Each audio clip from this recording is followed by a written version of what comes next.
Hi, friends. Welcome and thanks for joining us again this week. I'm going to tell you right up front, this is one of my favorite adventures from last spring. I went out for just a couple of days with one of our youngest and most ardent pro staffers, Katie Lilly. Katy Bear, as I've called her since she was just a baby. Well, she and I are going to go out and try to hang her tag on a big old Tom before she has to go back to school on Monday. We've got just a weekend. Fortunately, our good friends Dave and Linda Golden have offered a great place for us to hunt. I've been on this farm. I know there's lots of birds there, so it's going to be incumbent upon yours truly, Kate's guide, to get some close enough for her to get a shot. I have to tell you, too, though, it's not going to be easy. It's getting on in the season. These birds have definitely been educated, so we're going to have to do everything right to try and get one up close enough. Fortunately, we've got Kate's brother Ian going along. He's going to run some camera for us so I can concentrate on what we're doing with the birds. But all of that is going to be difficult, and it has to be done really, really quick.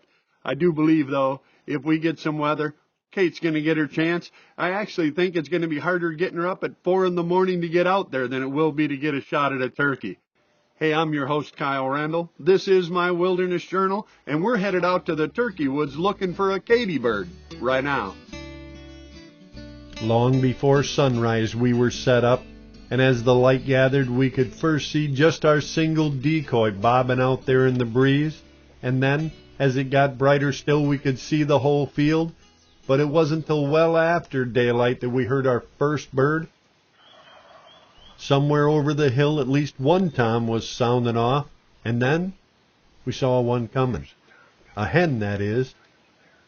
Up over the hill, there was a hen coming to my calling. Be very still. We watched as she worked her way slowly, suspiciously into our setup.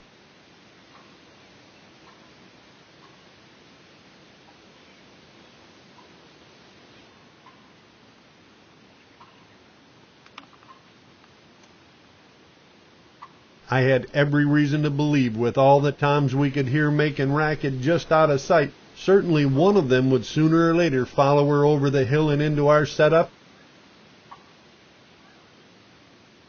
With a little bit of luck, we were going to get this done the very first morning.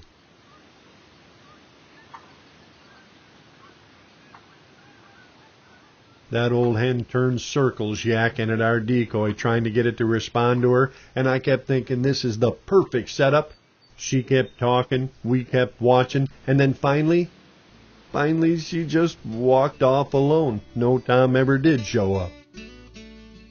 I really thought we were going to get it done very first thing that first morning. We could hear toms just over the hill gobbling, and when that hen marched up over the hill and came right to the decoys, well, I thought certainly a big old tom is going to follow her up there sooner or later.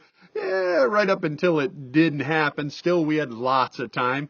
We broke everything down, went back to the truck, and had some breakfast that Tina packed for us, and then we headed to the other side of the farm and set up again. We were just getting warmed up. Sooner or later, we'd get one of those boys to play. And just after getting set up again, I was having a little fun trying to show Kate how to use some of the various turkey calls. I think your turkey's sick. Just a little bit. He's got a cold or something.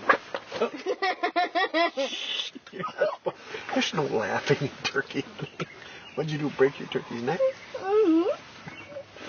There, you might better let me fix it. Watch, I'll show you one time. Ready?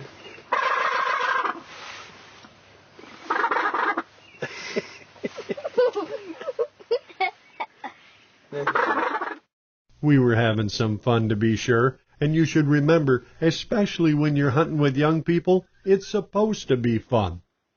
And after our fun, we did get a little more serious. I started working a slate call, and it wasn't long before...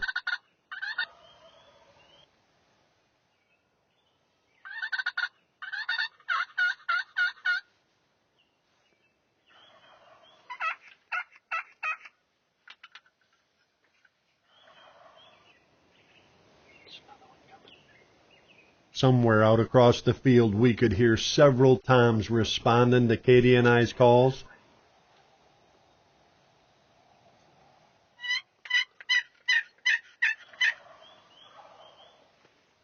We kept at it, and then we heard some more up in the trees behind us.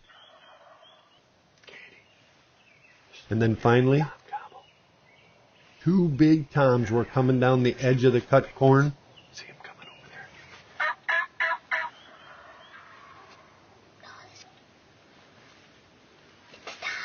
Yeah, don't wave your hands around now. This was exactly what I'd hoped for. These are the kind of birds you hope to pull in the late season. You just rarely ever do.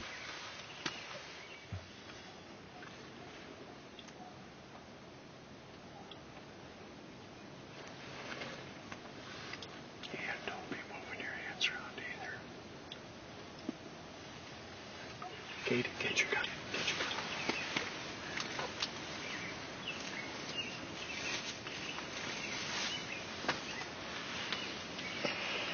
Careful now. Put it out there. Okay. Okay, get it up on your shoulder. We had not one but two great toms coming to us. Get it up on your shoulder. Go ahead. Got it. Okay, they're coming. Just let them come up the hill. Okay, go ahead. Don't touch the trigger. Do it. While they weren't exactly running into the decoys, they were coming.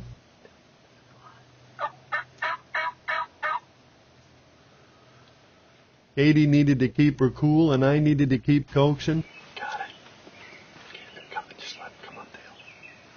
Besides that, all we needed was about 50 or 60 more yards.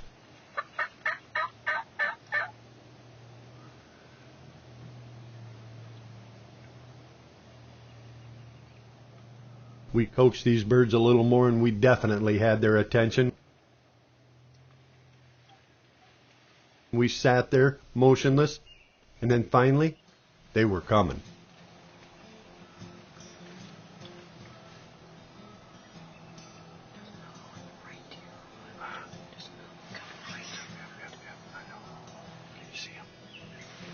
Everything was going perfect until we heard some birds up to our left. Bunch of jakes coming, dude. There were toms in front of us gobbling, toms off to our left, geese honking. It was turning into a regular circus. Be still now. The big toms were still 20 yards short of the decoys when I noticed the first of the jakes coming down the hill. Now it would be a foot race. Would these big birds get in here? Would they commit and get close enough for Katie to get a shot? That's a bunch of young birds. Or would the jakes pile out of the woods and run them off? We sat there and watched an entire group of jakes pile up above the decoys. But surprisingly, the two big birds were still coming.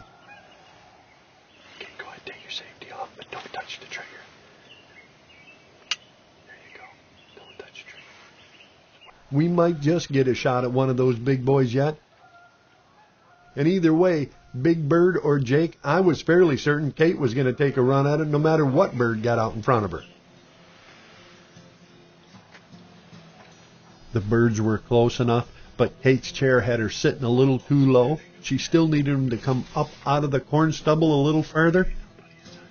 And then, just as they got up to where she could see them, the jakes started coming down out of the trees. They started down the edge of the field. And that's all it took. The mature toms turned and started going the other way. I did a little soft call and I was trying to stop them. Hopefully some of them would come in.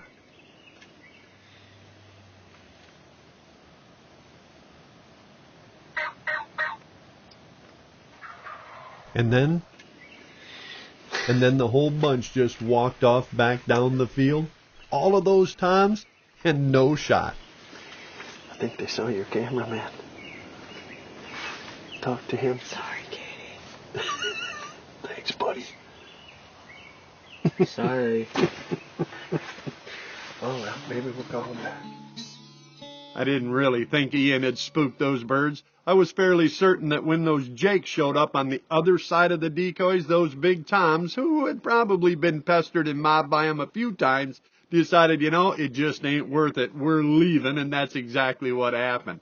Still, I wasn't ready to move. There were a lot of birds, obviously, in this area. I told Kate, let's just sit here, let things calm down. We'll try calling again. Maybe we can bring some or one of those birds back. This tactic has worked for me a lot of times, And with that many birds willing to come to a call, I really didn't see any reason to up and move, at least not yet. 20 minutes later, we started calling again, and from out in the corn, we could hear some birds and then see some birds. They were talking. It looked like that group of jakes. But to Kate, it really didn't matter. There were more turkeys coming.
I kept soft calling those birds. I knew they could hear me. I was just trying to work them real easy. They'd already been in here once.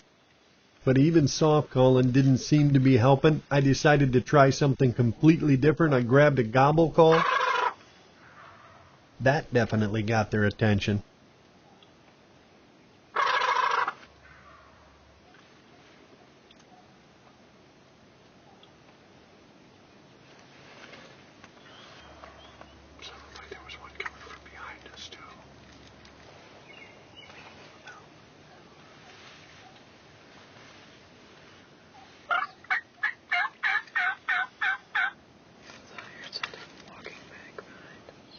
They were still being cautious, but between the gobble call and a little bit of yelping, finally a couple of them started to turn.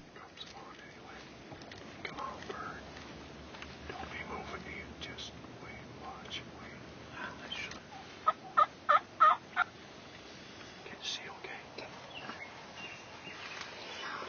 And then they came. First one, then a whole group. They were working their way right back up to us the same way the big times had come in earlier.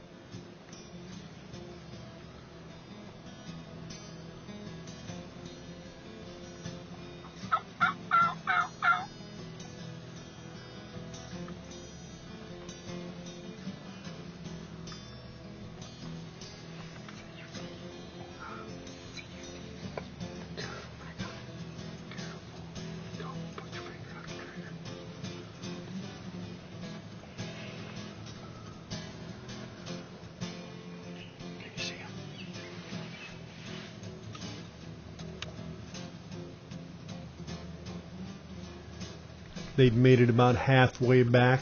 All we needed now was for one of them, some of them, any of them, to work their way up through that corn stubble and give her a decent shot.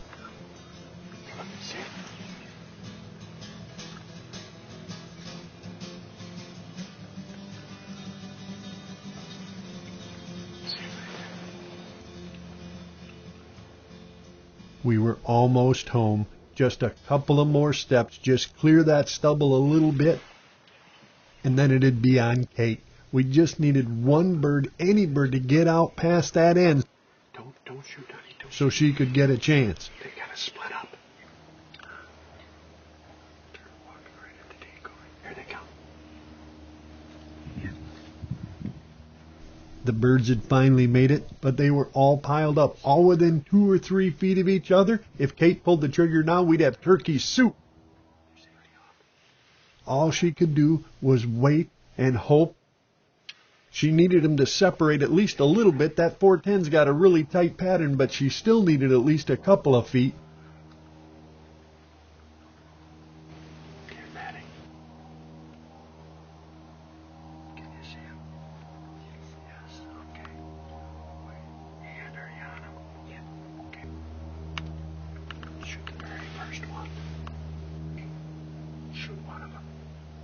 The first one, the farthest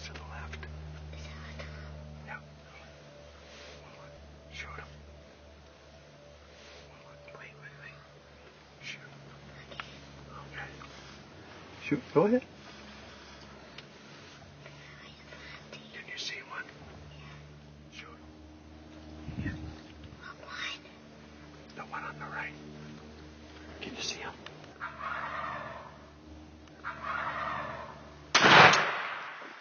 Shoot him again. Shoot him again. The one in the head. Right in the head. Right there in the middle. Shoot. The one in the middle, honey. Stay on me. What happened? What happened? They're still right there. What happened?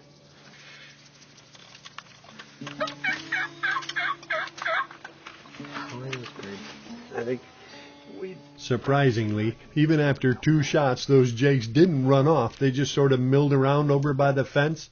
And unfortunately, and despite my very best efforts to try and call them back a 3rd time, they did stay well outside of Katie's shotgun range. These birds may not have been totally spooked, but I was absolutely sure she wasn't going to get a 3rd chance, not at this group. What happened?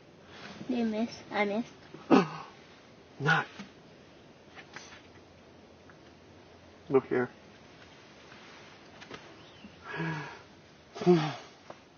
We managed to call them some more, but we didn't get them. Here. I think we're probably not going to get them to come back. Give me your hand. Give me your hand. Right here. Give me your hand. Yes, give me your hand. Now look. You know how many turkeys Pa's missed?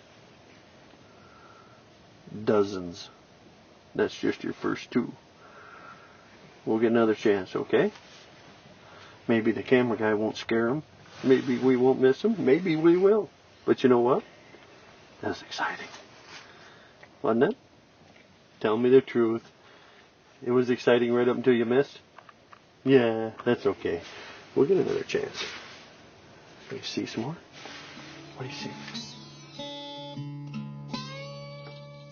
We'd been close, but yeah, sometimes the birds win. That's just the way it is in hunting. I do have to tell you, though, I was pretty surprised Kate had missed. We practice a lot, and she's taken turkeys before. She's a good shot. I just couldn't understand how she managed to miss that particular opportunity, and I didn't understand it until we were actually in the truck on our way home from supper when Kate told me she couldn't really see very well. It turns out, as the birds came up the hill, her chair was so short she really couldn't see well enough to get on them, and every time she relaxed a little bit, the barrel would drift up. We literally had set up so that she couldn't see. She just wasn't high enough. Well, you could bet come the morning I'd have a better setup. That was kind of on me, and I knew if I got her up and in a position where she could actually see well, she'd get the job done. I just hoped I could get that done before she had to head back home and back to school. In the pre-dawn gloom that second morning, we were set up back in the middle of the field. The bird on the right looks like a hen. And just like yesterday morning, we had a single hen working her way into our calls. Fortunately, this time, we knew there was a tom with this girl. Out on the edge of the field, we could see a big old tom strutting. Unfortunately, we could also hear other birds over the hill. The lone hen that was headed in our direction was almost within shotgun range, but the big tom out on the crest of the hill hadn't come our direction, not more than a few feet. I could tell he was strutting for some hens that were down over the other side and trying to keep an eye on the girl out in front of us. Katie really needed for that tom to decide this was the prettiest girl at the dance and head across the field.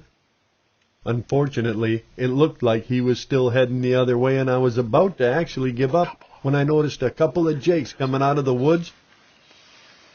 There were actually 3 jakes, and they walked out and stood and stared at that big bird and then started walking laterally across the field. There was a big sandhill crane walking through there. I don't know if that's what had them bothered, but for whatever reason, they were cutting right in between us and that bigger bird. We watched as they cut across the field, heading over toward the big maple tree where the first big tom had come out at. Even the hen in front of us was staring at him, and then I realized there was another jake coming to him from the other direction. And once the four of them met up, they all turned and started heading back toward Kate. Unfortunately, it was about then that hen saw something. She saw one of us move. She started putting and then started moving off. I did keep calling, hoping that one or more of those jakes might come in to see what all the ruckus was about.